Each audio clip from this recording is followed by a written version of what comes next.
खरबत्ते घरून कोणते डोकं कुटतात असं होतंय मला. राहत नाही मी त्याच्यात ते. काय पण काय बडबडते ग, येड्यासारखी बडबड करतेस ना, त्याच्यामुळे डोकं शांत होत नाही तू. जरा शांत राहा, शांत राहा. हे रमे रागाव बरं हिला.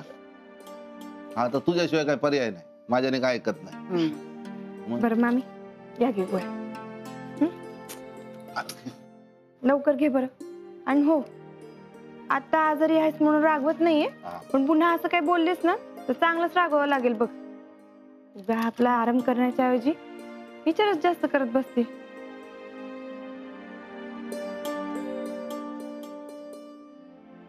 बरं ऐक, आपण डॉक्टरांनी सांगितलेलं समजा तपासण्या करून घेतल्यात बघ. आज रिपोर्ट बी येऊन जातील, तेव्हा ते रिपोर्ट आहे ना आपण डॉक्टरांना एकदा जाऊन दाखवून देऊ. आणि दवाखान्यात गेलं की कसं होईल, तुला बी सुमीला भेटता येईल आणि डॉक्टर तुला तपासून बी घेतील. सुमी कशी आहे ग? बरी आहे. आणि सकाळी चहा नाश्ता बी धाडलाय तिच्याकडे. आणि तू अजिबात काळजी करू नकोस, पिंट्या आहे तिथं. आणि हो, पिंट्यानं तुला एक निरोप धाडलाय. काय? तू सारखी तक तक करू नकोस, तू तुझ्या तब्येतीची काळजी घे. सुमीचं पहिलंच बाळणपण आहे, ती तिच्या बरोबर असायला हवे तर मी इथं घरात आहे. आता तू मुद्दाम थांबली का? तसं नाही हो. आणि ती काही एकटी नाही तिथं, डॉक्टर आहेत, नर्स आहेत. मग आणि सुमीची तब्येत तर बरीच आहे, पण आता बाळाची प्रकृती बी सुधारते बघ.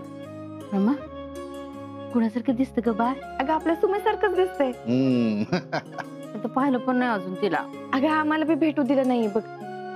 आणि कसं आहे, बाळाची प्रकृती अजून नाजूक आहे ना, म्हणून अजून काचेच्या पेटीतच ठेवले तिला.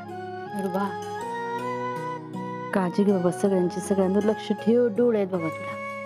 हो हो, त्याला डोळे पण आहेत आणि तो बघतोय पण, कळलं का? तू तुझे डोळे मीट आणि शांत पडून राहा ना. हे रमे, हो ते तपासणीचे रिपोर्ट घेऊन ये लवकर. आपण लवकरात लवकर डॉक्टरांना दाखवून घेऊ. हा मी जाऊन येते. जाऊ. नाही ते तर राहू दे, तुम्ही मी उचलतो. नाही राहू दे, तुम्ही झोपा झोपा, शांत झोपा एकदम.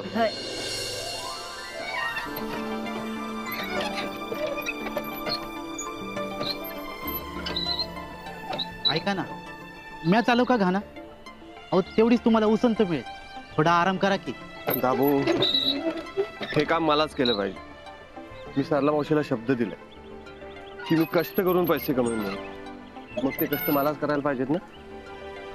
मी जर तुला काम करायला सांगितलं तर हा त्यांचा विश्वासघात नाही का होणार? तुमच्या प्रेमाची भाषा लय वेगळी आहे हो. अहो एवढा विचार आम्ही खरंच विचार करायच्या वेळेला बी नाही करत. तुमच्या रमावरच्या प्रेमात जितका प्रामाणिकपणा आहे ना, त्यातलं 1% जरी आमच्यात आला ना तरी लय आहे.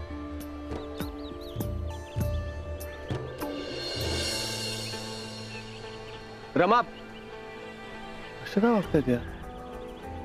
काल सुद्धा न थांबताच निघून गेले. लक्ष नसेल कदाचित. तुम्ही बघा, तोवर मी रस देतो सगळ्यांना. आता एवढं जरी करू द्या की. बर. रमा, रमा, रमा, रमा, रमा, रमा, कुठल्या विचारात आहात तुम्ही? रमा, लक्ष कुठे आहे तुमचं? अहो मी कधीपासून तुम्हाला हाका मारतोय. रमा, काय झालं? तुम्ही गप्प का आहात? कोणी काही बोललं का? नाही छोटे मालक. अहो मला टाळून तुम्ही पुढे निघून का आलात? छोटे मालक, खरं तर तुम्हाला एक सांगायचं आहे, पण तुम्हाला आधीच इतका त्रास आहे की त्यात आणखी माझं सांगून. तुम्हाला त्रास होतोय हे तुम्हाला मला सांगायला एवढा विचार का करावा लागतोय? हे बघा, तुमच्या मनामध्ये जे काही आहे ना ते एकदम बिनधास्त बोला. छोटे मालक, मामीची तब्येत लईच बिघडली आहे. तिला इतका त्रास होतो की लईच कळवत येते. तिला होणारा त्रास बघून आम्हालाच धडकी बसते, पण तरी बी आम्ही कोणी बी काही बोलत नाही. अहो मग त्यांना पुन्हा डॉक्टरकडे घेऊन जा. त्या औषधांनी बरं वाटत नसेल ते डॉक्टर औषधं बदलून देतील. डॉक्टरांकडून समजा तपास करून घेतलाय तिचा. आज त्याचेच रिपोर्ट मिळणार आहेत बघा. बर, मी तुम्हाला काय मदत करू सांगा? तुम्ही म्हणत असाल तर मी तुमच्या सोबत. नाही नको, तिकडे आलात ना तो उगा तुमचाच येळ जाईल. आणि तसं बी आपली अट पूर्ण करायला लई कमी वेळ राहिला, त्यामुळे तुम्ही इकडेच लक्ष द्या. बर, एक मदत हवी होती तुमची. बोला रमा. छोटे मालक, तुमची ही साथ अशीच आयुष्यभर माझ्या सोबत असू दे. कारण अशी संकट येतात तेव्हा तुम्ही माझ्या बरोबर नाही असा विचार बी करू शकत नाही मी. बस हेच हवंय, बाकी आणखीन काय बी नको. रमा, एक गोष्ट लक्षात ठेवा, तुम्ही एकट्या आहात असा विचार कधीच करू नका. मी प्रत्येक क्षणी तुमच्या सोबत आहे.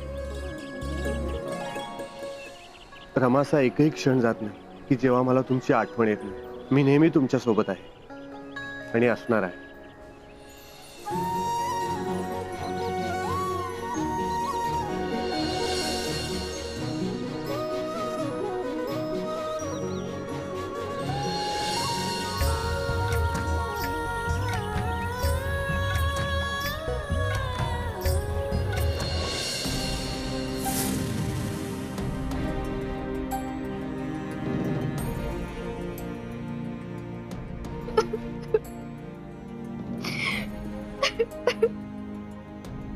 तेजू,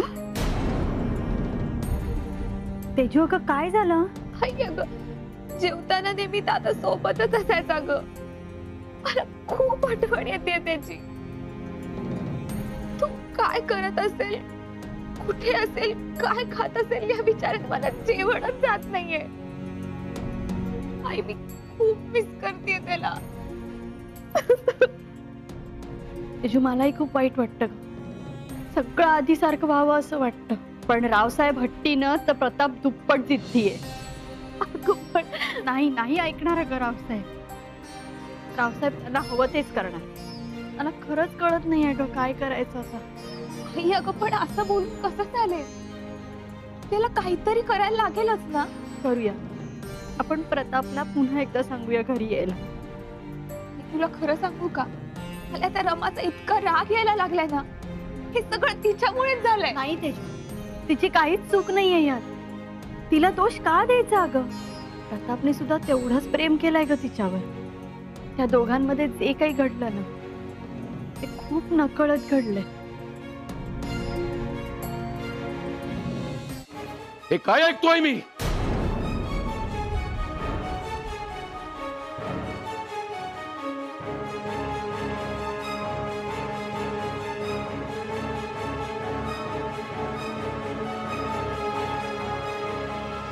काय झालंय?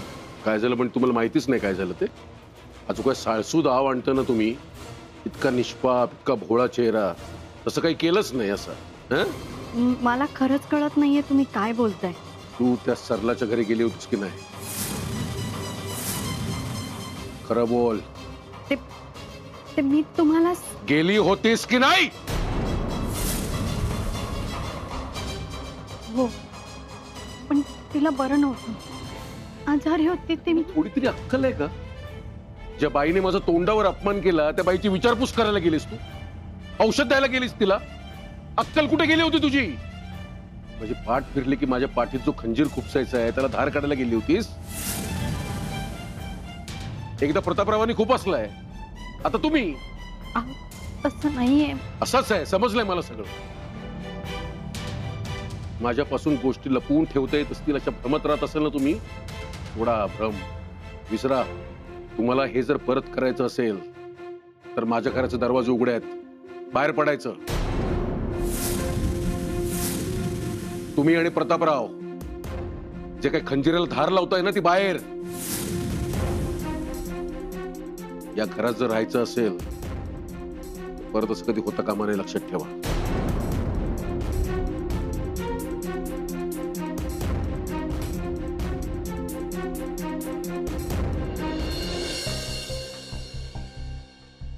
सर, आत येऊ का? Yes, come in. बसा.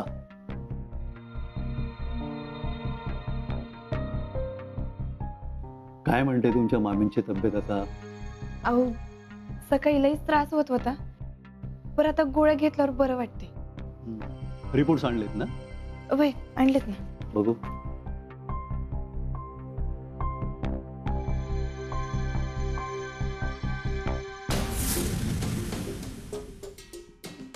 कधीपासून आहे हा त्रास तुमच्या मामींना?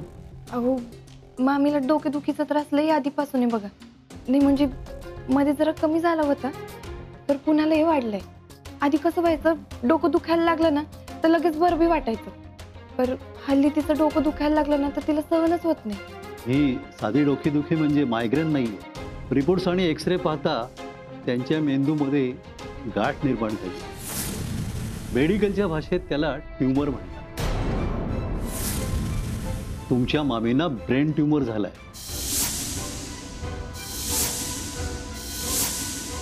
हे बघा, तुम्हाला टेन्शन येणं साहजिकच आहे, पण यावर उपचार होऊ शकतात. अहो मग जे काही असेल ते लवकर करा ना डॉक्टर.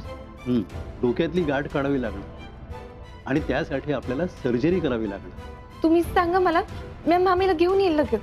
नाही, ही सर्जरी इथे नाही करता येणार. त्यासाठी तुम्हाला त्यांना मुंबईला घेऊन जावं लागेल आणि त्यासाठी 4 ते 5 लाख रुपये खर्चही होईल.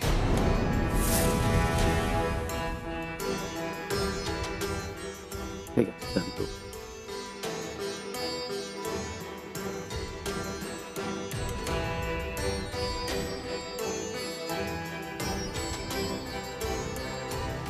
हे बघा, मला कल्पना आहे हे खूप खर्चिक काम आहे, पण सर्जरीशिवाय दुसऱ्या कुठलाही पर्यायही नाही. नाहीतर काय डॉक्टर? नाहीतर त्यांच्या जीवावरही बेतू शकतं. आणि आता सगळ्यात महत्वाची गोष्ट म्हणजे तुम्हाला खूप धीरानं घ्यावं लागणार. आणि तुम्हीच जर खचून गेला तर त्याचा परिणाम पेशंटवर होईल आणि उपचारांमध्ये खूप कॉम्प्लिकेशन्स निर्माण होतील. आणि अजून एक, या आजाराबाबतची कल्पना तुम्हाला त्यांना द्यावी लागेल, कारण त्यांच्या मनाची तयारी होणं खूप गरजेचं आहे. डॉक्टर, मी आज सांगेन मामीला. गुड. मी येऊ? या.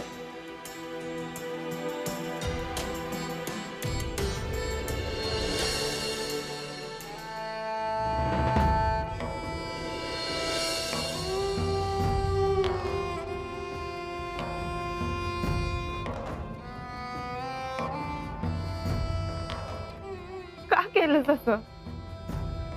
अगं इतकी वर्ष स्वतःची मान खाली झोपवून भाभीने राब राब कामं केली,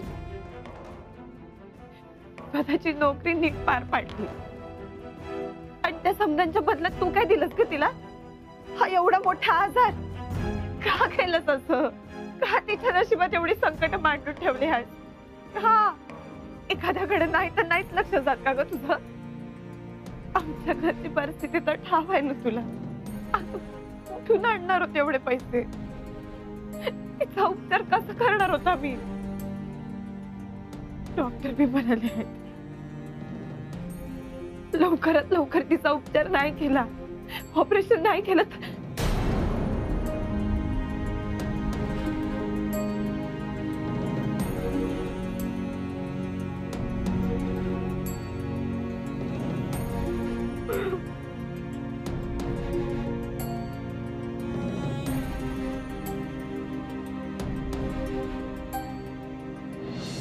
आई ग, आता मला काय बी सुचना झालं. सुटकायचे मार्ग द्या. काय बी झालं तरी मला माझ्या मामीला वाचवायचं आहे, आणि ते बी लवकरात लवकर. नेहमी माझ्या पाठीशी उभी राहिली, तशीच या वेळेस बी उभी राहिली. आणि लवकरात लवकर मला कायचे मार्ग दाखव.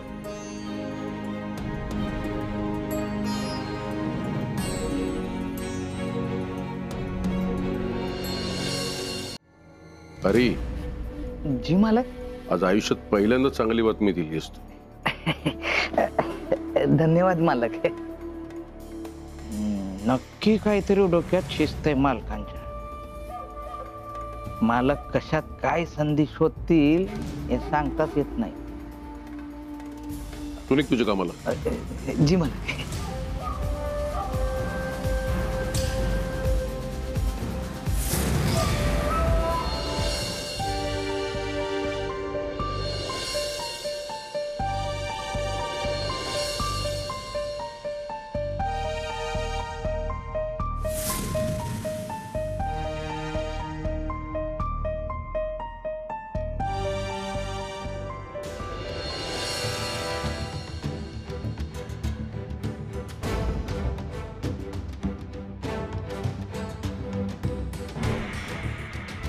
रमा,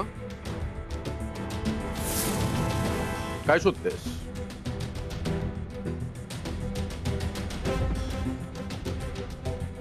काय पैसे शोधतेस ना?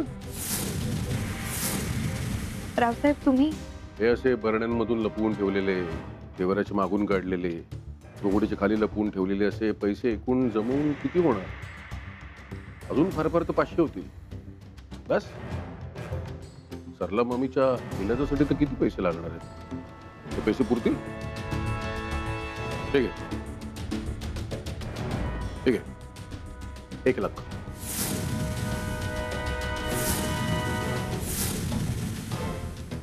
अजून ठीक आहे, 2 लाख. घे, अजून हवे सांग ना मग. ठीक आहे, 4 लाख. घे घे घे घे, सगळे ठेव.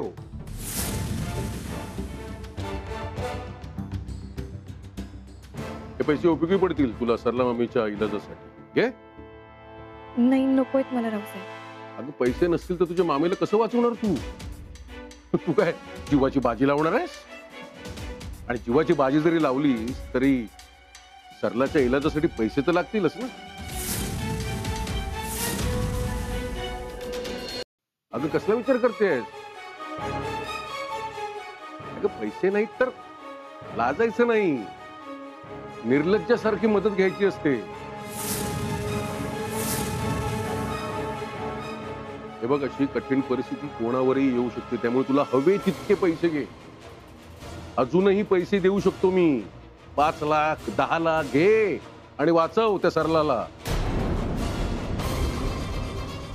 तुला वाटत असेल तुझ्या ह्या परिस्थितीचा मी फायदा घ्यायला आलोय. अगं असं करायचं असतं तर माझी माणसं आहेत ना त्यासाठी. तुमच्या कुटुंबाची राख करायला 2 मिनिटं सुद्धा लागणार नाहीत मला. आणि यासाठी सगळ्यांना जाळलंच पाहिजे असं काही नाही. मरण कसंही येऊ शकतं. हो बघ ना, आता तुझा मामा बिचारा भाजी विकत असतो. भाजी विकून घरी येत असताना कदाचित एखाद्या ट्रॅक्टर खाली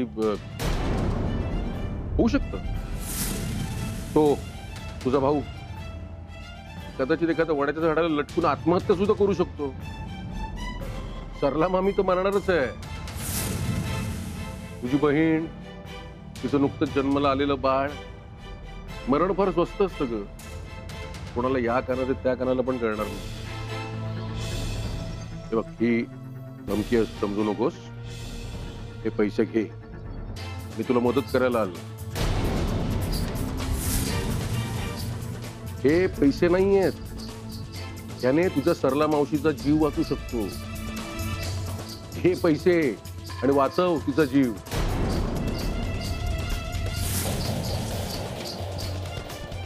तुला हवे तेवढे पैसे द्यायला मी तयार आहे.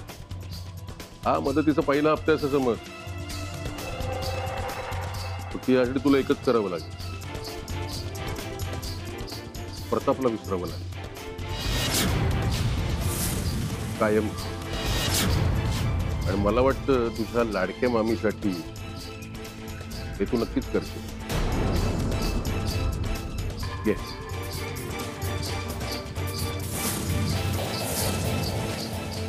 बघ, प्रतापला विसरण्यासाठी किती पैसे मिळणार आहे तुला बघ. आणि सगळ्यात महत्वाचं म्हणजे तुझ्या या निर्णयामुळे किती जणांचे प्राण वाचणार आहे.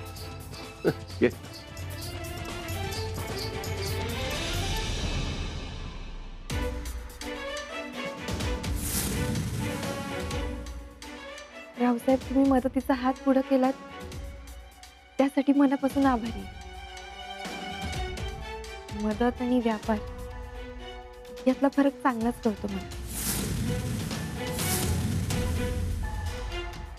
अशा काही गोष्टी असतात ज्यांचा सौदा होत नाही. आणि आजपर्यंत प्रेमाचा सौदा ज्यांनी कोणी करायचा प्रयत्न केलाय त्यांना त्यात कधी बी यश आलं नाहीये बघा. आणि आमची नका काळजी करू तुम्ही. तो जो वळ बसला ना, तो प्रेम करणाऱ्यांमागे नक्कीच उभा राहतो. माझ्या मामीला वाचवण्यासाठी मी काय बी करू शकते. मी पैसे जमवीन तिच्या उपचारासाठी. आई नवसाई जशी नेहमी माझ्या मदतीसाठी धावून आली, तशीच यावेळेस बी आहे. अरे किती देवभोळी आहेस तू. देवाला खूप कामं आहेत. हे देवावर अवलंबून राहणारी बरीच माणसं बुडताना बघितलेली आहेत मी. आणि देव काय करणार आहे मला सांग. तो काय मंदिरातली दानपेटी आणून तुला देणार आहे की स्वतःच्या अंगावरचे दागिने गहाण ठेवून तुला पैसे देणार आहे? ठीक आहे, मी तुला कॅश देतोय. हे सगळे पैसे तुझ्या मामीचा जीव वाचवण्यासाठी आहे. घे. अरे गावात तर तुम्हाला कोणी काम सुद्धा देत नाही. त्यात तुझ्या बहिणीचं शिक्षण आहे. बऱ्याच जबाबदाऱ्या आहेत. त्या कशा पार पाडणार तू? घरात खायला काय नाहीये. माज केवढा आहे. हो, माझ नाही हा रावसाहेब. प्रेमावरचा आणि माणसांच्या भलाईवरचा विश्वास आहे. आणि मला पूर्ण खात्री, हा विश्वास ज्यांचा अतूट असतोय ना, त्यांच्या मागे देवी नेहमी उभी राहते. तुम्ही तुमचा एवढा महत्वाचा वेळ काढून इथे आला, त्याबद्दल मी खरंच आभारी आहे. पण हे पैसे मी नाही घेऊ शकत. तू तुझी नाहीये. स्वतःच्याच पायावर कुऱ्हाड घालायची हौस बऱ्याच जणांना असते. त्या प्रेमावर तुझा एवढा विश्वास आहे ना, तेच प्रेम तुला काय किंमत मोजायला लावेल ना ते बघ.